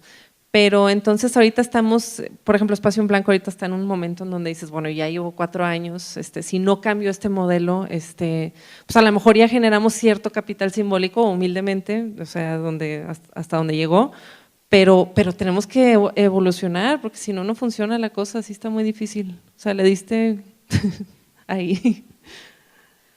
Claro, a mí me parece que ya bastante más claro, ¿no? Esta cosa del desaprendizaje que puede pasar por distintas prácticas, ¿no? Sí, lo hemos dicho de la ciudad, de la forma en la cual se lleva a cabo un proceso artístico, y ahora ya estamos aterrizando más, nos falta poco tiempo, yo diría que si gustan agregar algo y luego empezamos como algunas preguntas, pero que me parece que también pues esta cuestión de la economía juega un papel importante. Me parece que lo que ustedes nos han propuesto es interesante porque obviamente nos quedamos con este interrogativo, ¿no? Nos quedamos con esta cuestión de cómo vivimos de eso. Sin embargo, creo que también una forma de desaprender, se lo pregunto, no sería también entender de qué ya vivimos. O sea, de cuánto realmente abandonar una manera de pensar a partir de esta, yo estoy citando, ¿no? El concepto de materia gris como este conjunto de personas que viven alrededor del mundo del arte y proveen servicios al mundo del arte, son públicos del arte, pero realmente no están en esta posición rarísima del artista, o sea, verdaderamente así improbable, del artista estar, por así decir, y no valdría la pena considerar, ¿no?, que también una manera de desaprender es precisamente desapegarnos de estas voluntad y ya reconocer y amplificar, ¿no?, las prácticas que realmente rigen nuestra cotidianidad como prácticas de por sí artística. A lo mejor un punto de partida hubiera sido entender de dónde sale la educación en general, y la educación normativa, es que en inglés se dice compulsory education, pero obligatoria. Obligatoria, exactamente. No pensé que iba a hablar de esto, pero sí, o sea, hubiera sido también pertinente empezar con entender qué es la educación y por qué vamos a desaprender algo, ¿no? Porque ya tenemos conocimientos aprendidos y cómo los aprendimos, pues la educación. Pues la educación, así como la conocemos, nace en Prusia, porque Napoleón le mete una paliza a las tropas de allá de Prusia y eran muy orgullosos, entonces empiezan un sistema disciplinario para que hubiera un orden, el tema de la campana, para que todo estuviera muchísimo más organizado, y eso se exporta a Estados Unidos cuando necesitan implementar un modelo industrial. Entonces básicamente cuando vamos a la educación pública o a la educación general, estamos siendo educados para pues entrar a una fuerza laboral, ¿no? Entonces, pensar en el artista como una persona que trabaja, un trabajador, un obrero, o pensar en por qué deberíamos de cuestionar estas cuestiones económicas, vaya la redundancia, cuestionar lo económico, pues tiene todo que ver con eso, ¿no? De dónde nace, o sea, qué naturaleza tiene, por qué es disciplinaria y hacia dónde va, y cómo podemos transformar o repensar eso para cambiar, ¿no?, esta fórmula. Bueno, creo yo, así lo percibo yo, pero… Sí, claro, bueno, de hecho lo que dice Nina me parece súper interesante. Voy a ir a la última diapo que yo puse, que de hecho tiene que ver con eso, ¿no? A lo mejor me sirve un poco también para hacer ya la conclusión de lo que yo quería como poner ahí sobre la mesa respecto al trabajo artístico aquí en Puebla, y es que la idea del trabajo artístico no es necesariamente el artista que está en el estudio haciendo cosas, ¿no? O sea, el trabajo artístico es la educación, es la gestión me suena muy fea, pero bueno, la intermediación, la curaduría, la crítica, ¿no? O sea, en realidad la práctica artística no es el artista que estudia artes, ¿no?, y que se pone como a hacer la cosa. Creo que esa es parte también de lo que decía Ana, ¿no? O sea, como desaprender eso es importante, como replantearlo, porque, y creo que desaprender ahora se vuelve un concepto mucho más pesado, ¿no?, de lo que hablábamos al principio,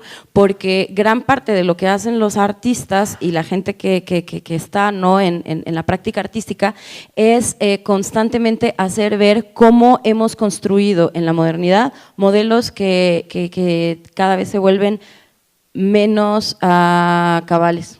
Cada vez abarcan son más selectivos, son más sectarios, y entonces ese ejercicio de desaprendizaje creo yo que está en todo, ¿no? Está en la práctica artística en general, sobre todo en la contemporánea, y bueno, algunos como apuntes, ¿no?, que yo quería considerar respecto a todo lo que hemos dicho, algunos de los temas que tienen que ver con pensar las economías alternativas, pues sí, es partir de las relaciones afectivas, es pensar la ciudad y los espacios públicos como un estar en la ciudad, no necesariamente a partir del título de artista, sino como un agente político, ¿no?, que funciona, y la colaboración en lo que vivimos ahora, que además es una cosa que en las clases siempre todos bueno, al menos a mí me ha pasado, que exponen, ¿no?, los estudiantes, y es que, ok, o sea, cómo puedo renunciar a o no hacerlo así, ¿no? Creo que no es un binomio, creo que no es o A o B, creo que más bien es un repensar la relación y esto que decía Nina, ¿no? La economía formal y la informal se complementan, ¿no? En realidad no es tampoco un campo discutido y este concepto que a mí me gusta mucho, que es el de la curaduría radical, sobre todo para pensar en las políticas de producción, ¿no? En lo que producción sea que entendamos. Y bueno, creo que ya. Bueno, muchos quieren agregar algo mientras. Bueno, yo diría que entonces vamos un momento a ver si hay algunas preguntas.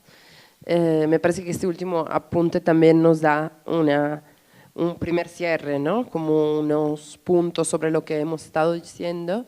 Pero creo que acá hay mucha gente que en eso va, ¿no? Que sería interesante saber si quiere contribuir con alguna pregunta, algún comentario.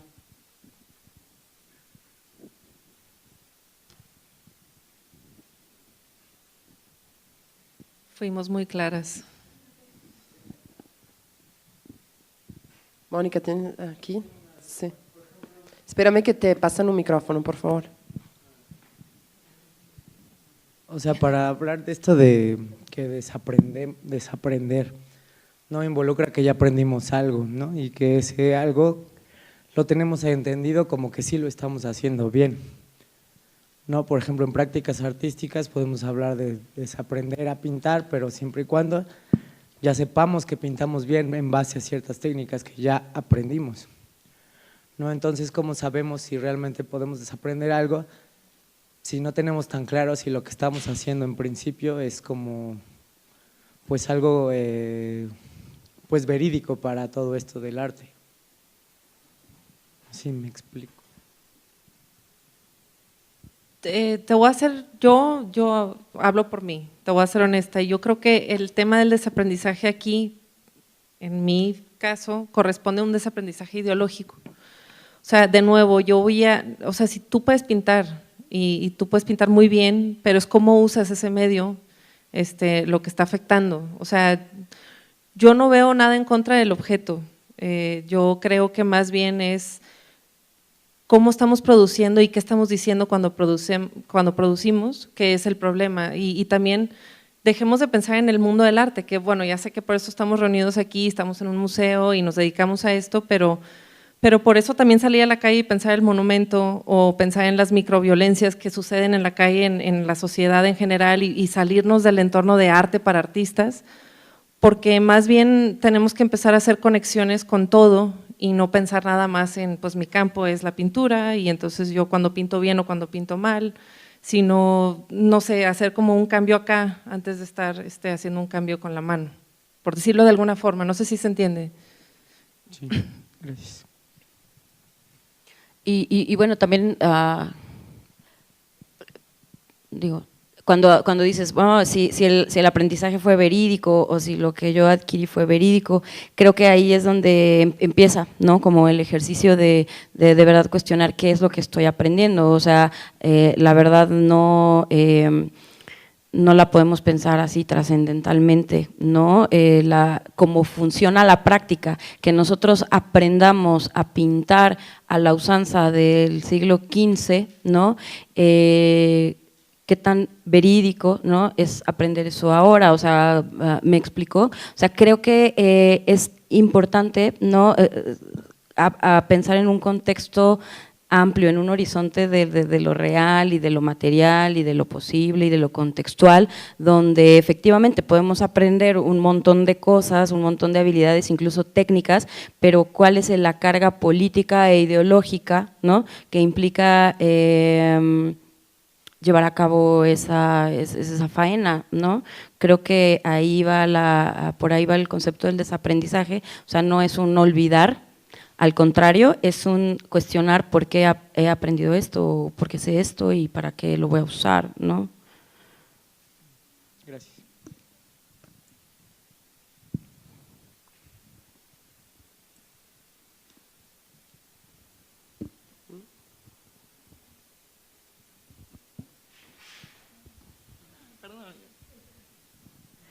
Hola. Nada, me llama mucho la atención cómo se toma el desaprender desde pues el lado de la curaduría o no solo de la producción. Y me quedé pensando un poco en que nunca dejas de desaprender. O sea, en que igual no es algo que se haga como individual o por sí solo. ¿No? De repente pensaba en esta charla, ¿no? En los intercambios de los momentos de desaprendizaje. O sea, igual no partes de cero hasta eso, ¿no? Sino que de repente va una cosa de intercambio de otra persona que te hace cuestionar, otros momentos que te hacen cuestionar lo que tienes aprendido. Y eso, como se me hace más emocionante tal vez, o sea, que nunca para, que realmente no queda en algo fijo. Digo, no sé, ahorita como que lo veo así, tal vez ya en la práctica puede ser más, pues más tardado, ¿no? Más tardado darte cuenta de lo que aprendes, lo que se va modificando. Pero, pues no sé, o sea, como se me hace muy interesante este lado de verlo en un total y no como el artista por un lado, el curador por el otro, sino, pues no sé, en movimiento y soltando tal vez, ¿no? Y ya en general creo que era eso.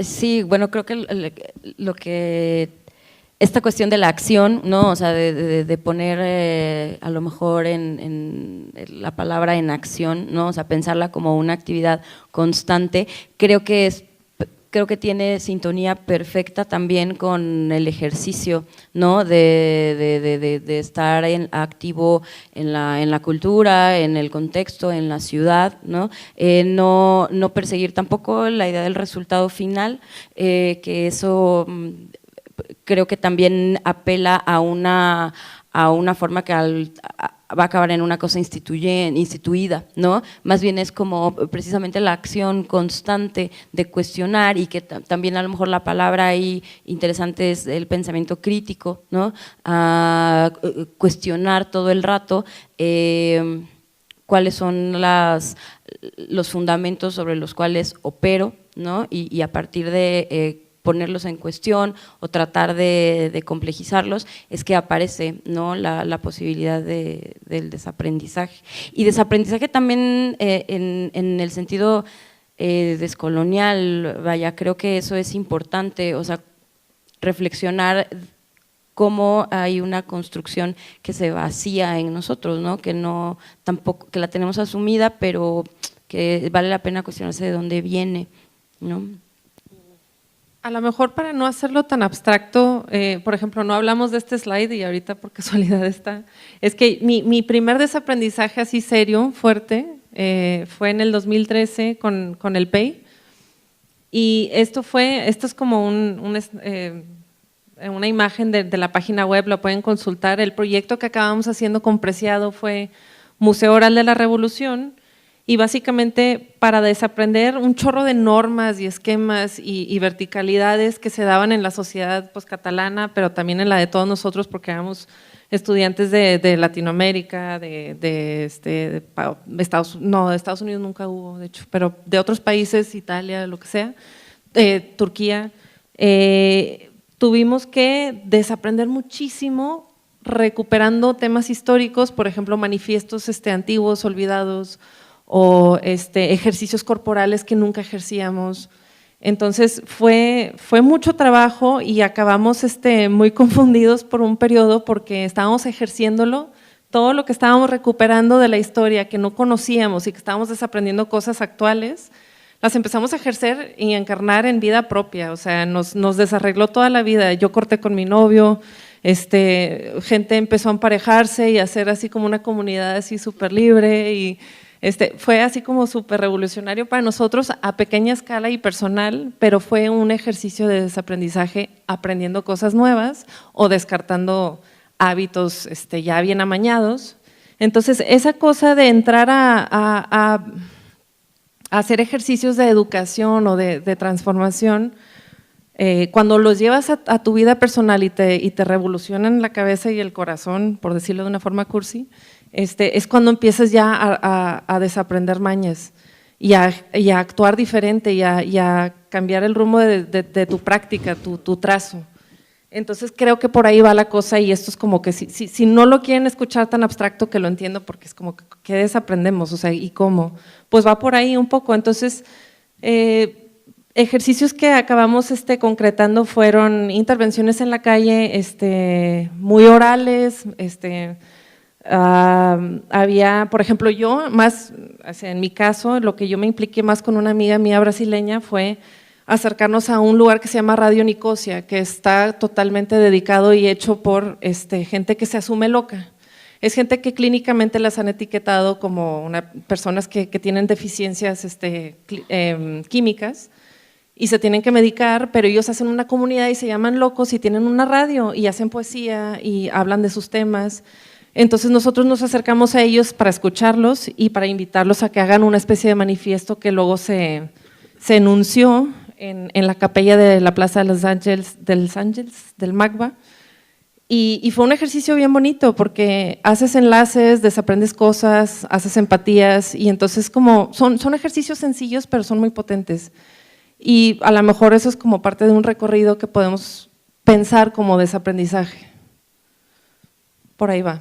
Nada más quería como un poco agregar en esta como enunciación de la crítica y también un poco de la conciencia de nuestras acciones, también cómo empezar a estudiar, ¿no? Desde dónde y cómo nos relacionamos con nuestro entorno y en específico con el arte, en situación de prácticas artísticas estamos rodeados, si existe o no existe mercado, ¿no? Si existe una escena de arte contemporáneo, si existe empezar a concientizar también en qué geografía, en qué territorio y qué tan deteriorado está también ese territorio como para emplazar ciertas locuras, ¿no? Y con qué modernidad también emplazarlas, ¿no? Porque a veces podemos ser muy idealistas y no, como voy a decir algo quizá que me equivoque, pero economizar nuestros esfuerzos, ¿no? Como economizar nuestras propias prácticas y también esta reproducción social de la cual los artistas de alguna forma crecemos, también nos nutrimos y de alguna forma pues vamos capitalizando, ¿no? Bueno, era como un poco agregar, ¿no? Es un proceso muy desgastante, tienes razón, no es para todos. Hay que saber economizarlo porque sí puede llegar a un extremo muy desgastante, pero es, no sé, es algo que hay que apostarle a medida que se pueda, ¿no? No sé cómo mejor cerrar contigo. O sea, es que me quedaba pensando en cuando hablabas del daño del territorio, estás pensando en Puebla y en qué piensas cuando dices daño, eso se me hace interesante. Sí, claro, hablaba de Puebla, ¿no? O sea, y daño a los territorios, me refería como a los territorios de los artistas, ¿no? O sea, un poco hablábamos en la 3 y la 4, cómo entender el territorio en términos culturales, porque en realidad, pues, ciertas personas mantienen sus territorios conforme a las disciplinas o el sesgo indígena, bla, bla, bla, ¿no? Y en términos de arte, estos espacios que de alguna forma fomentan un crecimiento a partir de prácticas artísticas y no artísticas, porque desde ahí también, desde lo social nos nutrimos, como estos espacios en algunos casos han sido pues clausurados, eliminados, olvidados y pues tanto su contenido y su archivo o su historia se ha omitido y en la memoria de los actuales jóvenes pues no existe, ¿no? Entonces como también de alguna forma el pasado y algunas otras cosas sociales forman parte de nuestro territorio, ¿no? Como artistas que desde ahí nos alimentamos, ¿no? Y me refiero a que estos territorios han sido dañados, en algunos casos cooptados, y que de esto pues realmente no tenemos también un poco de conciencia, ¿no? Porque inclusive en el ámbito educativo de lo artístico también está dañado, ¿no? Porque de alguna forma, si esas universidades siguen explotando ese territorio, ¿no? y siguen de alguna forma pues deteriorándolo, porque a un grado que la educación artística pues está precarizada, ¿no? O sea, veamos cómo respondemos también en términos educativos a talleres que nos siguen enseñando a cómo pintar o a cómo grabar, en lugar de a cómo seguir pensando, ¿no? O tener unos pensamientos más críticos, ¿no? Un poco más profundos. Ya, sí, está muy bien. Creo que un poco… a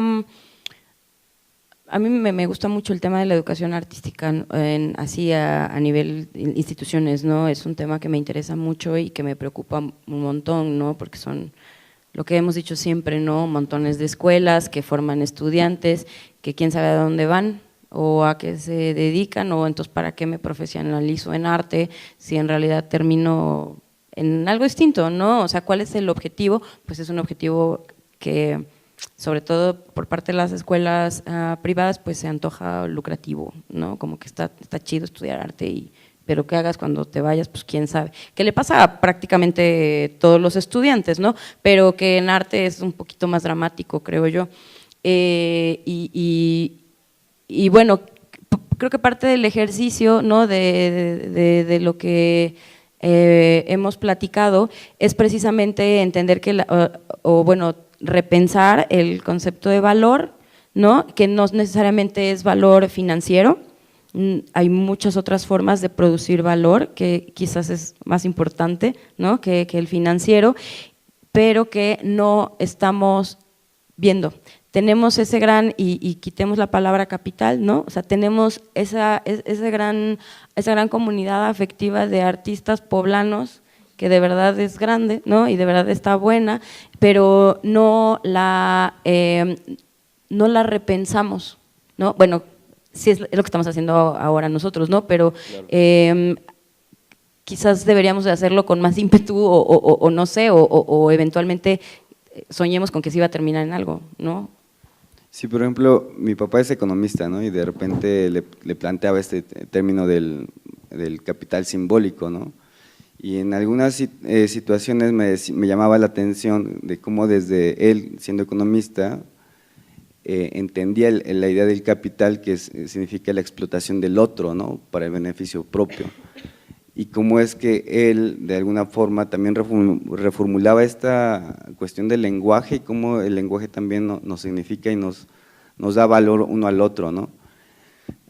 Y él decía, hay que recaudar más recursos, y recursos sociales o recursos, dinero, recursos, pero porque al final de cuentas también reconfigurar un poco el lenguaje nos reconfigura nuestras relaciones y también cómo nos aproximamos al otro que de alguna forma lo tenemos al lado o que quizá no conocemos, ¿no?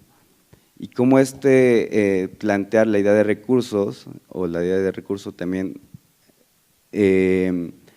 formula que podemos a partir de la idea de recursos construir, ¿no? Más que capitalizar, porque también en realidad, por eso digo, y hago esta anotación en raíz de que decías, hay que quitar también el término de capital, porque también de alguna forma el capitalismo es la explotación de otras para el beneficio de unos, ¿no? Y de unos cuantos, o si no es que de uno mismo.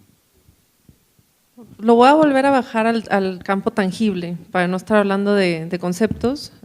Por ejemplo, en el caso de Espacio en Blanco, somos varios que queremos hablar de estas cosas, por ejemplo, cuestionarlas, pero para poder hacer un programa de un año y para ser prácticos y para ser reales, porque vivimos en el capitalismo y no podemos escaparlo porque estamos ahí. Lo podemos cuestionar y eso es lo que queremos hacer, pero para poder lograrlo tenemos que aplicar ciertas estrategias haciéndonos un animal híbrido. O sea, por ejemplo, le vamos a apostar a una subasta, aunque no nos encante pensar en, pues tengo que organizar esto para gente pudiente que pueda comprar, pero son procesos que tienes que hacer, o sea, tienes que aprender a hacerlos y tienes que empezar a combinarlos para que puedas hacer esos cuestionamientos. Entonces, normalmente pensamos, cuando nos dedicamos al arte, pensamos en nuestra inmediatez, que es muy urgente y es muy precaria, pero pensemos en la semilla de mañana. O sea, si yo puedo lograr un programa educativo chido, crítico, que poco a poco vaya transformando también las prácticas a mi alrededor, pues a lo mejor yo no voy a recibir lo que estoy sembrando, pero para mañana a lo mejor el campo va a ser un poquito distinto. Entonces tienes que ser un animal híbrido, tienes que adaptarte y estar jugando siempre en los dos lados. Creo que por ahí va. Ahí.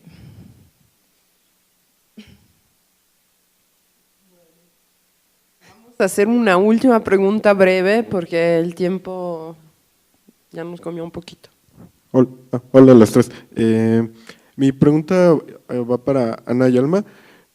Ustedes como curadoras independientes, al principio hablaban como de la relación de los paralelismos tanto en la ciudad de Monterrey como acá en Puebla. Y quisiera preguntarles cómo, bueno, desde su campo, cómo ven el panorama del campo del arte, tanto de investigación como lo que se produce, como lo que se exhibe, estos intentos tanto de ferias como de nuevos espacios alternativos dentro de curadurías independientes, investigaciones igual de manera independiente, ¿cómo lo ven? ¿Y cuál es su perspectiva a modelos actuales de institución, ¿no? Si se siguen como replicando o desde la misma institución han visto otros panoramas diferentes. En el caso de Monterrey, los cambios están surgiendo desde, creo, es mi percepción, ya vivimos como un auge de espacios independientes y funcionaron, pero ahorita lo que estamos experimentando es también cuestionando el mercado, justamente porque son pequeños pasos, pero por ejemplo ahorita los artistas ya se rebelaron y están vendiendo obra por su cuenta y están renunciando a sus galerías y están surgiendo modelos nuevos, por ejemplo el de Fama, que se salta al galerismo por completo, entonces están promoviendo un sistema en donde pues sí se negra un poquito más al artista porque el artista es el que está ahí vendiendo su obra y no tiene ese intermediario, pero también se deslinda de ese compromiso de exclusividad, de rezar porque si se mueva tu obra o no y de ver cuáles son los gustos de los coleccionistas que maneja tu galería. Entonces creo que ahorita la pequeña revolución va más por el mercado, o sea, a partir de que nos empezamos a dialogar, vaya la redundancia, empezamos a dialogar entre nosotros, empezamos a perderle el miedo a estar ejerciendo solitos desde nosotros mismos, empiezan a repercutir las cosas, o sea, entonces hablando de la semilla de mañana y no la de ahora, sí tiene sí da sus frutos, por ahí va creo. Nada en contra del galerismo, que creo que más bien se va a adaptar y pues todo va a mejorar, pues. Que no me regañen. Yo apunté para tratar de condensar ahí cosas que me parecen importantes y ser rápida. Creo que ahora, y lo que decía también al principio de la charla, si fuera como una línea temporal paralela, yo diría que Monterrey está más avanzado que Puebla, suena horrible, pero un poco así lo leo en ese sentido de paralelismo, ¿no? O sea, ha habido una explosión de espacios independientes en un montón de lados y Puebla va un poco retrasado en eso, no porque no hayan habido antes, porque sí han habido y han sido buenos, importantes, pero no han logrado como esa contundencia para afirmarse como una práctica o una forma de generar intercambio, ¿no? Por un lado. Creo yo que parte de ese problema es que estamos débiles en la intención de generar registro.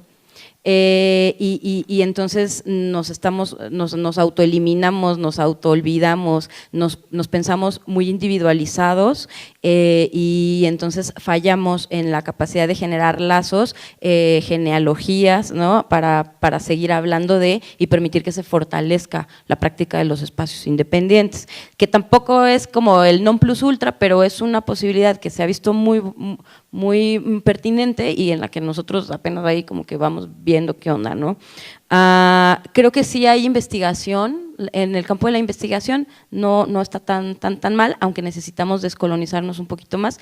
Todo esto son ideas mías, son como son mis ideas, son los resultados que yo he investigado y te comparto así como en breve las lecturas que yo he logrado hacer, ¿no? Seguramente habrán otras que digan no para nada, ¿no?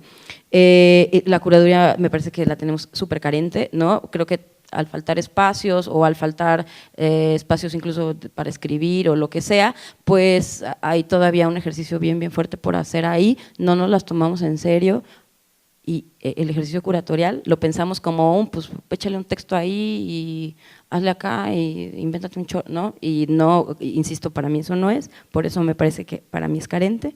Y así como mi hipótesis, ¿no?, de la investigación y del como el estado de la cuestión, es que yo creo que debemos de aprovechar precisamente la condición periférica, o sea, cuando estás en la orilla, pues más te das cuenta del problema, ¿no? Entonces, no hemos como sabido usar ese ímpetu, ¿no?, de estar así, de estar tan cerca de Ciudad de México, ¿no?, que también lo decíamos, que nos volvemos así súper opacos, ¿no?, en ciertas prácticas, y entonces creo que eso se puede aprovechar, pero debemos como de ahí seguirle dando para ver si logramos sacar algo interesante y registrarlo. Muchas gracias. Muchas gracias a ustedes por compartirnos pues su práctica y sus reflexiones. Creo que fue bastante interesante. Muchas gracias a todos para asistir, para participar. Vamos a tener un otro encuentro en mayo de Dimes y Diretes, pero bueno, seguimos muchas actividades por acá. Muchas gracias.